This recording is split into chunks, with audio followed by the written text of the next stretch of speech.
That Phillies first five money line train has kept a rolling on Tuesday, but what other teams might be worth a first five wager on Wednesday's 10-game evening slate? You're going to find that out and more here on First Pitch. Dan Alexander hanging out with you, and joining me, I got Steve Merril and Mark Zinno. While we're getting you actionable info in MLB this evening, you're hanging out with us. Make sure you hit that like button and you're subscribed already. And Steve, let's start with the team that I opened the show with. A smart man putting the big game breakdown. Just get it out of the way. Dan wants to talk Phillies. Let's do it. Yesterday, it was Ranger Suarez to get a win. Phillies first five. Phillies first game. All of them cash. And now, Steve, they're seeking that fifth straight win. However, it's against the defending champs. And I think it's going to be Walker on the hill for the Phils. And he might not have Suarez numbers, Steve, but he is 3-0 to start the year. So how are you looking to bet this game, man? The skid going to stop here a little bit for the Rangers, or does the home side keep on rolling?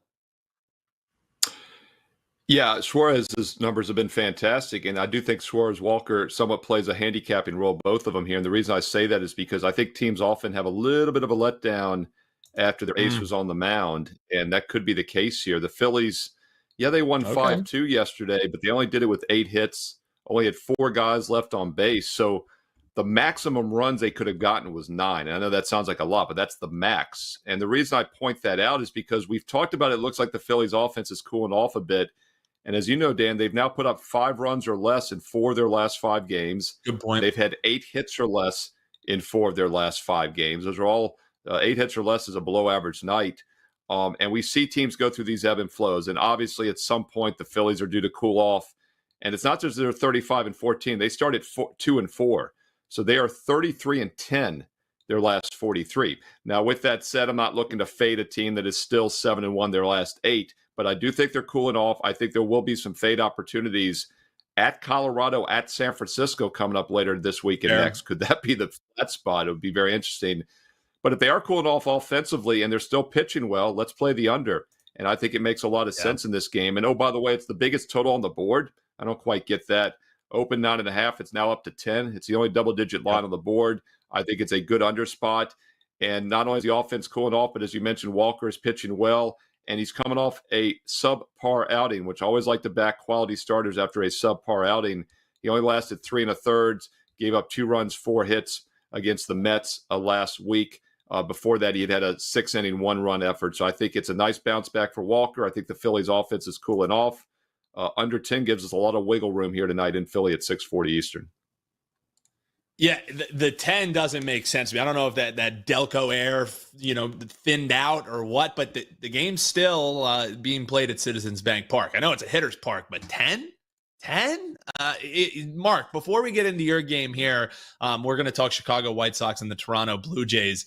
That total just has me scratching my head. You make sense of that at all? Why we've seen some over money coming in, pushing this way past the key number, having it sit on 10. I mean, that just makes me want to stay away from it.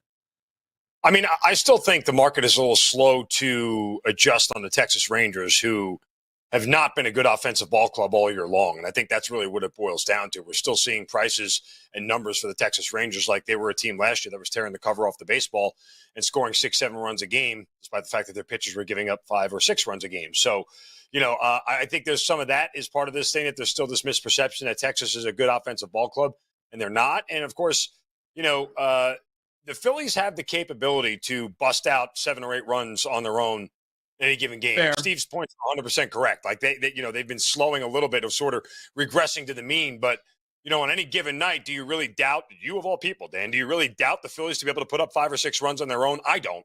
It can come out of nowhere. It's similar to the Atlanta Braves, why we're still seeing some of those numbers with them, because their lineup is really good, and the names in the lineup and the numbers that we know on the back of the baseball card still tell you that they're going to hit the ball, despite the fact that the actual numbers from this season tell you they're not going to hit the ball. Yeah.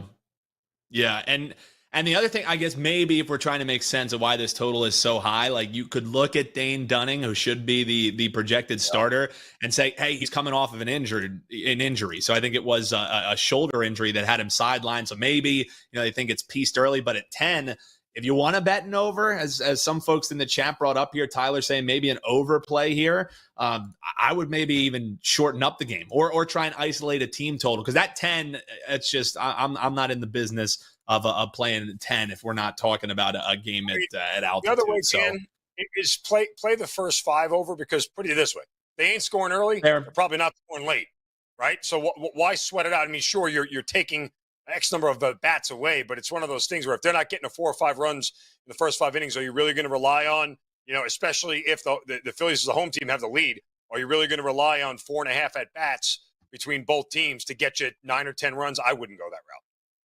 Yeah, I love the breakdown there. That's Mark Zinno. Hop below in the comments. You have any games that you want us to bring up? We got FB Coach asking about the Bravos and the Cubbies. That's actually going to be coming up in Best Bets. One of our experts here has that dog-eared as a game that he wants to break down as a potential best bet play here on the show. But let's keep rolling with some of these games. We were talking about first fives, and Zinno, that's the look that you want to break down here in the Chicago White Sox and the Toronto Blue Jays. Man, those run woes.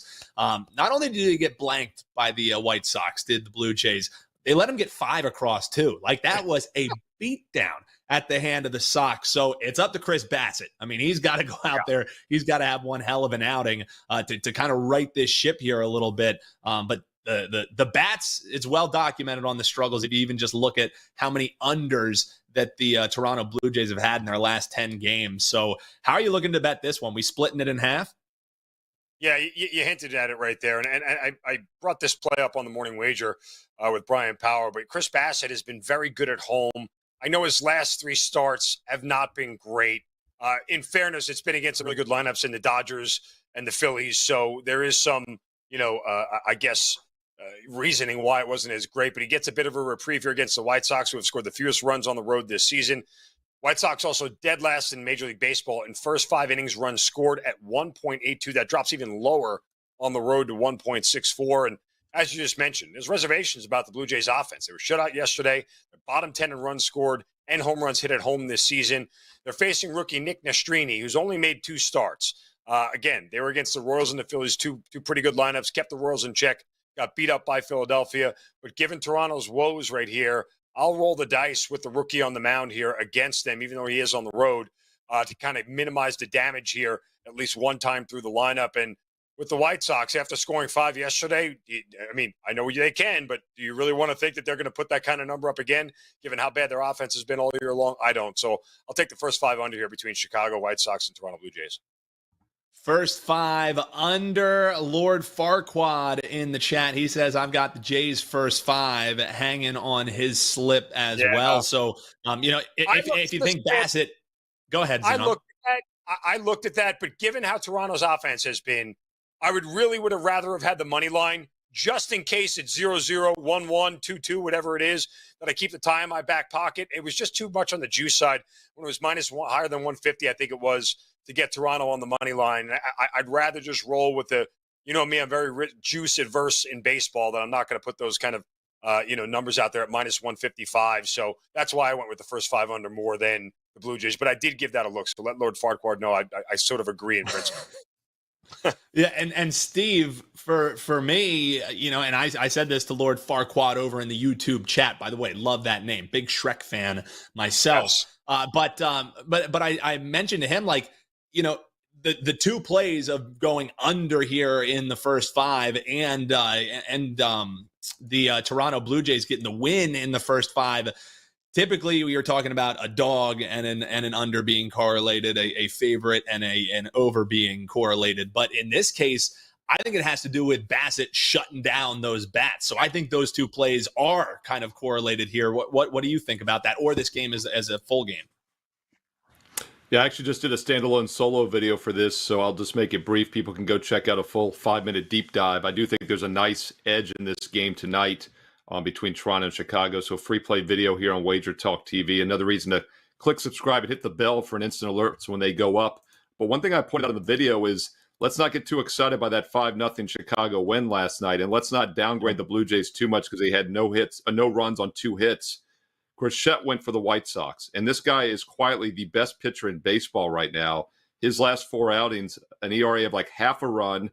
He has like a 21-4 strikeout walk ratio, I think. and he's won his last 2 starts. The White Sox are 1-6 straight up the last 7 games when he hasn't pitched. So they're still a miserable team. They just had an ace on the mound last night, and that's another reason I'm not going to read too much into that result last night. And now we get Nostrani, who's a scratch pitcher. Now we get Nick Nostrani on the mound. He has a whip of 2 this season, his 2 big league starts, and he was pretty bad in AAA before that. So huge pitching difference tonight for the White Sox compared to last night. Hop below in the comments. Let us know which games you're eyeing, which games you want the thoughts of the experts, and maybe some of the parlay pieces that you got. And while you're down there, make sure you're subscribed. If you're watching us on X or Instagram, make sure you give us that follow. We would greatly appreciate it. Guys, yesterday on the show, we kicked around the idea of whether you fade or you bet on a team who absolutely blows it in the 9th inning. You know, the thought being, hey, are you able to bounce back from it? Does it linger a little bit? And it's probably more anecdotal than anything, but the team that we were talking about in that game was Seattle and the New York Yankees. And if you were betting against the Yankees, staying in a little bit of a slump, whether it was first 5 or full game, you got that bet home. Now, the reason why I bring that up and preface it, guys, is because I want to take a look at this San Francisco and Pittsburgh game, because I'm sure many in the chat, much like myself, were burnt with that 9th inning explosion from the home side of Pittsburgh, leaving us with a losing ticket on San Francisco. So it's Snell and Jones on the mound today. And Zinno, I want your thoughts. You think that 9th inning stings? You think it's a bounce back, or you throw that out of your handicap, take this game 2 in a vacuum? What say you? I generally take them in a vacuum. I mean, again, you know, the 9th inning when a closer blows it is very independent of the other 8 innings, right? I mean, there's no way to kind of correlate the two, that a closer would have a good outing or a bad outing. It's just sort of luck of the draw to that sense. But what makes me stay away from this game more than anything, Blake Snell's first start coming off the IL, hasn't pitched since late April. And I don't know what he's going to be like. I mean, he could be absolutely on fire and he could not. I mean, there are certain pitchers I would play coming off the IL, but he's just not one of them. I mean, I would think that just due to his inconsistency and his walks problems is a reason I wouldn't play him. But I think that in general, you know, he's probably going to be on a pitch count. He's probably not going to last long in the game. And for a guy who does walk a lot of guys, with a pitch count getting up, maybe if you get a favorable number, like something about 15.5, for Blake Snell, I would take his under his outs prop is where I would look, just because, again, guys coming off the IL typically are on a very short leash. And the minute they get in trouble, they get yanked pretty quick. Now, can the Pirates lineup get to him? I don't necessarily know that, but you're getting one heck of a pitching matchup here. If Snell is on and Jones is on, I don't expect a lot of runs to be scored. Yeah, and Steve, to Mark's point there, the thing is maybe more casual bettors or folks who, you know, aren't really diving into the slate like we are on a daily basis here. You see the name Blake Snell and it makes you think, oh my, I'm getting plus money with Snell right now. If you think of how the 2 months of the season has started with his new club here in San Francisco, trio of underwhelming performances, to say the least, and the injury that he alluded to there. So sometimes, you know, pitcher ace by name only, that's at least been the start of the season, so to speak, for Snell. It's not like he's getting absolutely pieced, but it's not what we've come to expect from him. So any thoughts on this pitching matchup for the game as a whole? Yeah, I left it off, like Mark said, because of the uncertainty. You know, we talk about this all the time. The biggest edge you have as a sports bettor is that they have to put a line on every game, but we don't have to bet every game. And I think this is one of those uncertainty games for that reason. Snell last year, his final 3 starts in September, 19 innings, no runs allowed over those 3 starts. He was as good as anybody in baseball. And as you said, Dan, his 3 starts this year in April before being shut down for a month, he gave up 15 earned runs in less than 12 innings. So, yeah, maybe that month off has healed him up, but I'd have to say more likely than not, he doesn't go very deep, probably pitches mediocre at best. And I actually have no problem with the over here because both offenses in pretty good current form. Pirates 10 runs on 21 hits the last 2 games, including the big comeback last night. And then, of course, the Giants 10 runs on 18 hits their previous 2 games. And before that, they had 24 runs on 32 hits against Colorado, but it was at home. It wasn't in the thin air and altitude. So this Giant offense is actually crushing the ball. They've gone over 3 of the last 4, yet the total is dropping in this game. Opened 8. It's now 7.5, under 20 in most spots. And one of the leading indicating books worldwide is now 7 over. If you can find a 7, and it is available at some books, including Mookbaker, then I like the over 7 or less. It's a very key number, and the only way you lose is if there's 6 runs or less. So if you can find more 7s by first pitch at 6:40 Eastern, I would actually start leaning over in this game. Expertly done, Steve. Expertly done. Hashtag Like no that, free like that. plugs. No free plugs here. It ain't on no the Dan fuel, though. I'll tell you that much. That book yeah, gets me going. They just don't have the same press. That's the problem. Hop below in the comments. Let us know what some of your favorite plays are. We love chopping it up with you. If you're watching us live, we love chiming in and answering any of the questions that you guys have. And we got our man Eric, 3-team parlay D, because that's a comment that I always know I'm going to see is what's the 3-teamer and what's the name he's going to come up with it. It's Wednesday. He's got the hump day parlay for the folks here. Kind of speaking of correlated parlays, hump day and Prez's birthday on the same day. Somehow that works out, guys. Somehow, some way that works out. He's looking at the picture Brewers. Of the old lady again. I was dying. If you didn't see it, go back, watch Wager Talk today. The behind the scenes of what we threw in there and what Joe Ranieri threw in there to mess with Prez throughout the show was tremendous. And he saw none of it. And I think he saw basically none of it. Unfortunately, is the thing. No, he was looking at the other monitor all the time. He's staring at the other monitor. It's like, Prez, we're doing a little birthday celebration for you. Hop below in the comments. Wish Prez a birthday as well. I know he's not going to read them, but I'll pass them along. But guys, that 3-teamer, Brew Crew, Pittsburgh, Dodgers. We're actually going to be talking about the Brew Crew, at least the first 5 here, coming up in the Best Bet segment. And Steve, you talked about the Dodgers on that aforementioned edition of Wager Talk today. So we'll get your thoughts, but I want yours first, Zinno, on this Dodgers late night special. Kind of the recipe, and it's something that Steve's touched upon. We've talked about it here on the show, is you either lay the 1.5 with the Dodgers, or you find a way to make sense on an underdog here. This one's the 10-10 game here tonight. It's Glass now. It's Ryan Nelson. This one's just a big question mark for me, so I'm looking forward to hearing what you guys think about it. The Dodgers part of his parlay, is that in danger? What say you, Zinno? I don't think it's in danger, mostly because, again, the Diamondbacks don't hit. You want to hear something interesting, guys, and I found this just riveting.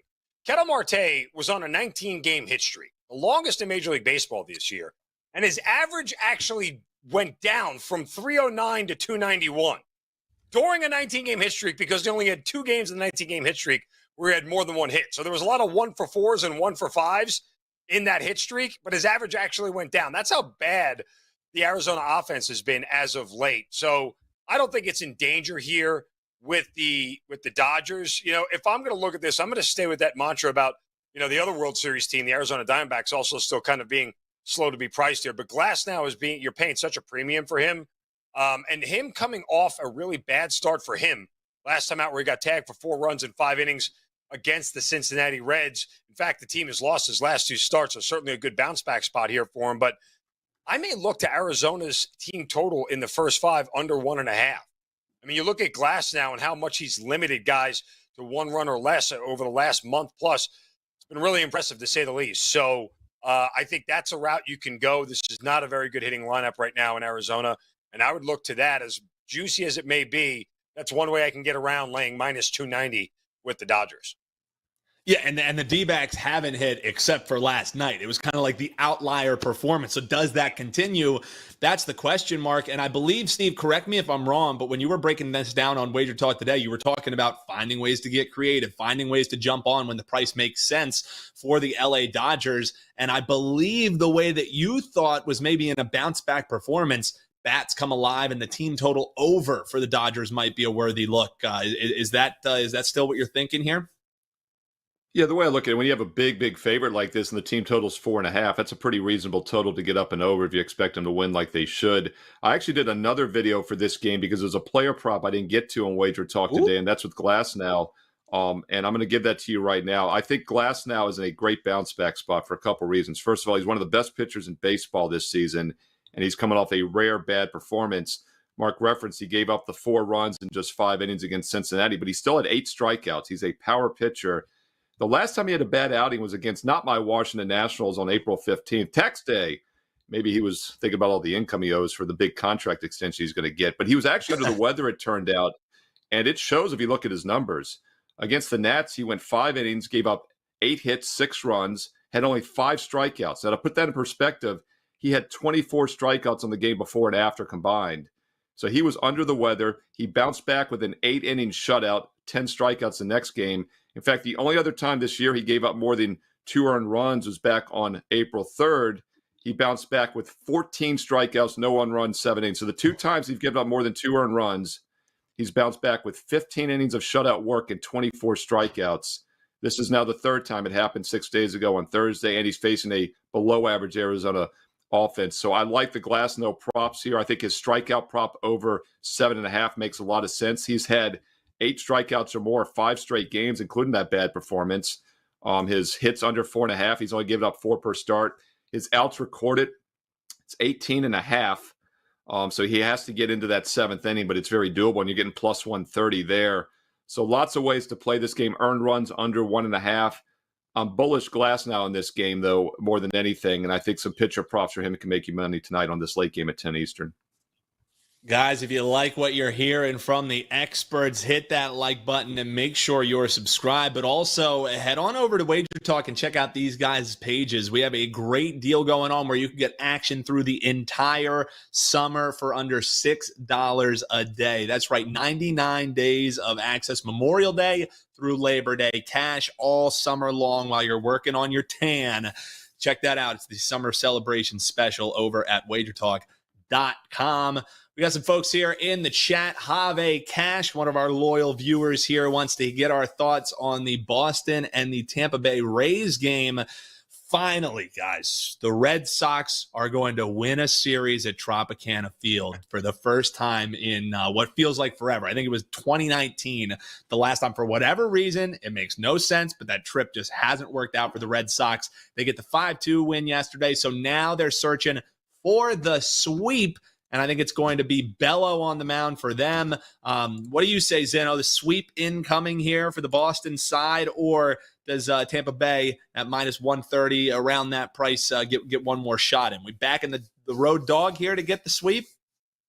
I mean, I like Bello a lot. He's not as good as he was last year, and he's not getting as much run support as he was last year. Sweeps are really hard to maintain, and Pepio has not been bad himself for Tampa Bay with a respectable 3.68 ERA and a 0.93 whip, 41 Ks in 36 innings. So the Red Sox as a team here, you know, when you start talking about their ability to put the bat on the ball, you have to wonder where they are. One of the highest strikeout rate teams in baseball, 3rd overall, 25.6%. That's not a good formula going up against a guy like Pepio who lives and dies by the K. So I don't love the Red Sox in this spot for a sweep. I mean, depending on the price that you're getting for the money line here, the run line here, it might be something worth taking a look at. I mean, that's probably the way I would go, considering the Red Sox are a slight underdog here and look in that direction. But this is probably a stay away for me.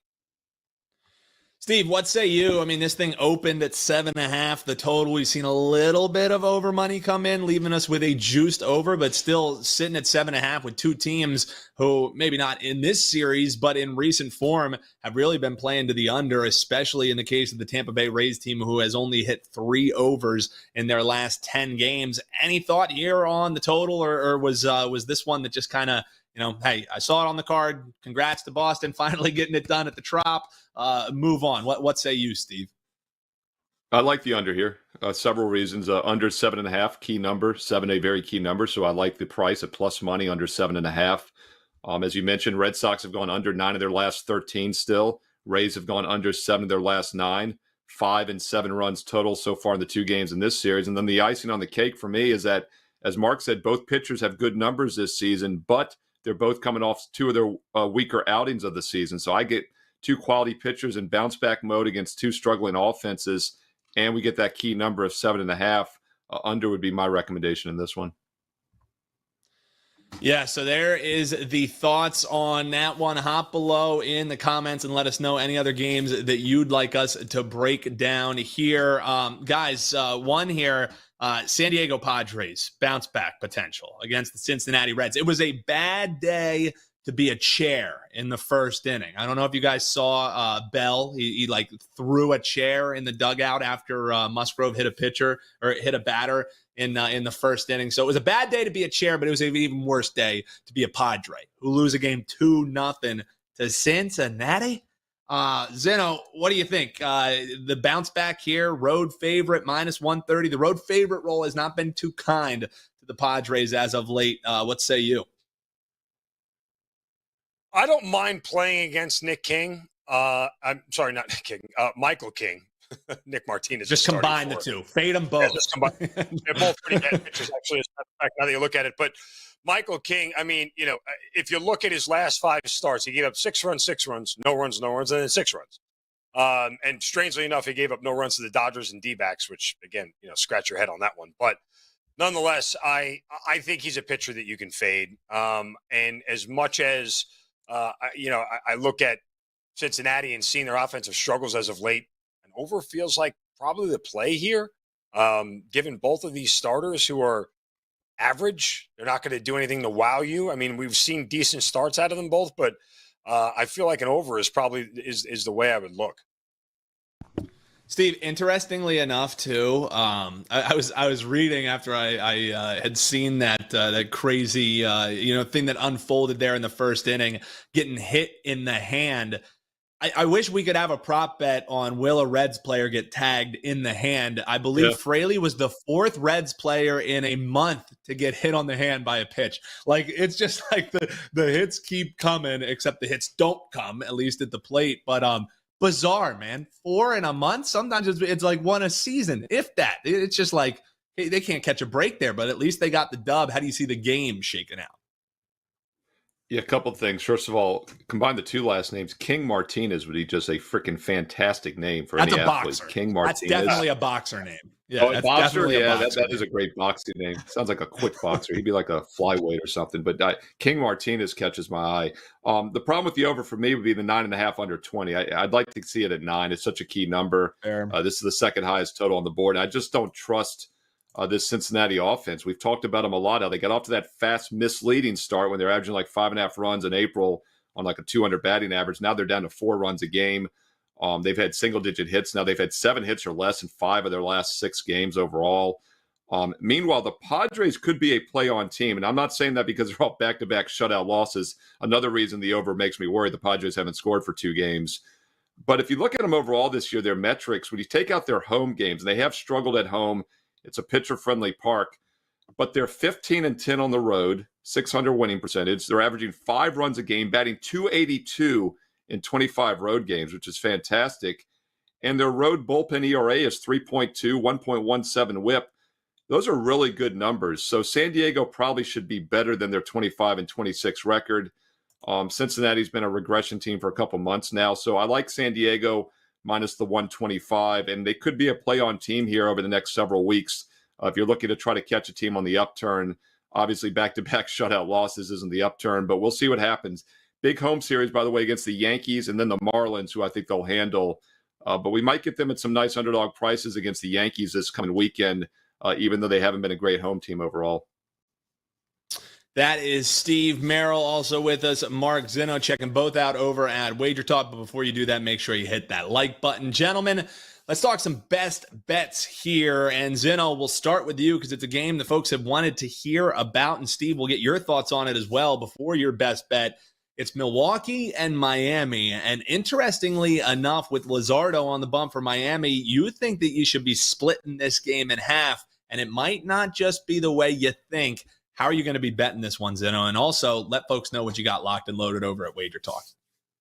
Absolutely, guys. Over at the site right now, fresh off another 5% winner last night in the NBA playoffs. Now 4-1 this playoffs on 5% plays. We have been seeing the board really well in the NBA. Locked in. Got another play tonight in the Western Conference Finals in Game 1 as well.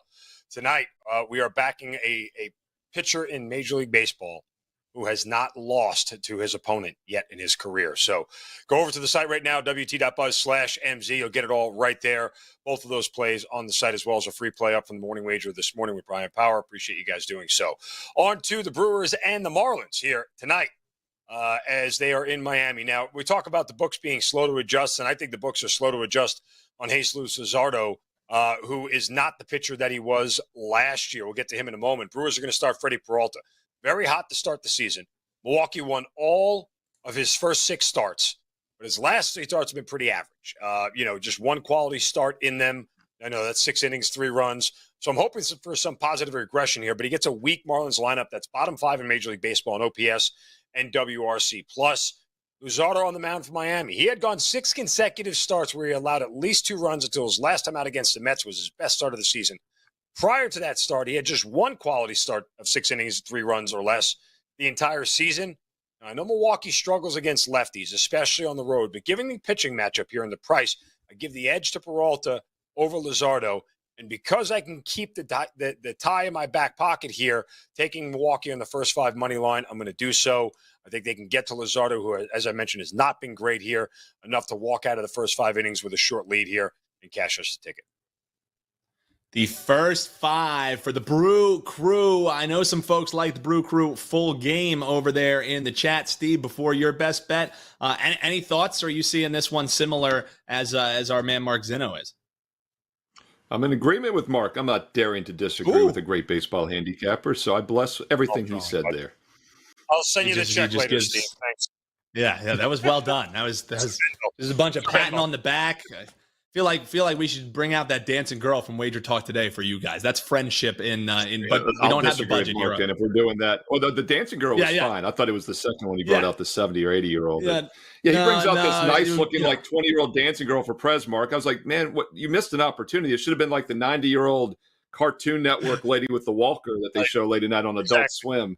And so, but he got it up there quick. Either him or Neri got it up there fast after that. It's not in the budget here for first pitch. So no dancers, no old ladies here. Just the gentlemen getting you baseball winners is what we do here. Steve, you got a best bet in this Bravos and Cubs game. A question that was right at the top. They've been chomping at the bit to hear about this one. So I'm wondering how you're looking to break this one down with the Braves laying a modest around, let's call it like 135 price. So the wind is blowing out at Wrigley tonight, 16 miles out to center field as we speak, mid-afternoon here. We'll see if that changes. But I'm going to look at the side here for the free play, but I want to quickly talk about the total because the Braves are now about, depending on some pushes, maybe 29-14 to the under this season. But they were on a 19-1-1 under run up until about 4 games ago. 19 out of 21 games with the push. They went over once in 21 games until back-to-back overs on the 19th and 20th on Sunday and Monday this week against San Diego. But they only scored 6 runs in those 2 games, and they've only scored 6 runs the last 2 games since. They both stayed under. But once again, the wind is blowing out. Could see an over here tonight. But I think the Braves are heating up. I not only look at hits, but I'd like to look at men left on base. And they had 10 and 12 runners left on base in 2 of the last 3 games. They had 11 and 12 hits in 2 games until just the 5 hits against the Cubs yesterday. That was a travel, no-rest situation. I look for a good outing. I think the Braves' offense will start to heat up. Wind blowing out the center tonight should help a good power-hitting team. But the key to this handicap, and the reason I do like the Atlanta Braves as the play minus 135, is that we get one of the best pitchers in baseball on the mound, Max Fried, in what I consider a bounce-back situation. And we've talked a lot about this on today's show and other shows. Whenever you get a Class A starter and nothing's wrong, at least nothing I've read is wrong as far as health, he should bounce back. This is a guy that had a 7-inning shutout the game before against San Diego last week. He gave up 3 runs and 9 hits in just 4 innings, his worst start of the season, going all the way back to April 6th against Arizona when he gave up 8 runs, 7 earned, 10 hits in just 4 innings. He bounced back with a 1-run, 6 1/3 inning performance after that, an 8-1 win. I look for another strong bounce back from one of the best pitchers in baseball. And I do think the Braves are starting to heat up offensively, which is well due from one of the better lineups in baseball. It's the buy sign for Atlanta tonight, and we get a short price because they're on the road. Atlanta Braves minus 135 at 7:40 Eastern Wednesday. Your free play here for the show. I've got a bonus free play in the American League on my page right now for Wednesday night, and also 2 strong client best bets, one in baseball and Game 1 Western Conference Finals, Mavericks Timberwolves. And you can get the 2-for-1 special tonight for $29, or get it for free. In fact, get the rest of May for free when you get one of those summer specials. We have a 1-month and a 3-month summer special, all sports, all inclusive, and you get the rest of May for free. So why wait a day or two? Sign up now, get both best bets tonight and the rest of May included, and get all this summer as well as we head into the football season. It's a very low price, works out to less than $6 a day, less than $3 a play. Steve Merril, WagerTalk.com. He's Steve Merril, Mark Zinno with us as well. I'm Dan Alexander, and shout out to the chat. firing on all cylinders all show long. Lord Farquaad, Highlight City, Tyler, Eric D, Wisconsin guy, Daryl Turner, and new name I'm seeing in there. We got Jack Reacher taking some time off from solving crimes and fighting corruption to come in here and get some baseball winners in the chat. We appreciate you. And it is a pretty damn good show. We salute you.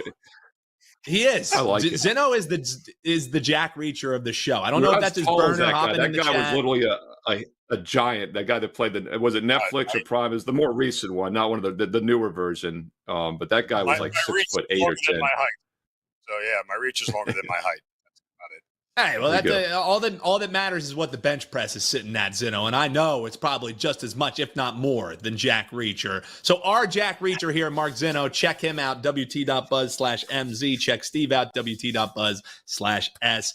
And we appreciate you guys tuning in here to the program. On your way out, if you didn't already, just hit that like button. Takes a second, and we greatly appreciate it. We'll be back locked and loaded with a full card for you in the morning games. We'll have a morning edition as we got some early starts tomorrow. It'll be Adam Trigger and Tokyo Brandon, hopefully getting you guys some winner on the diamond on tomorrow's edition.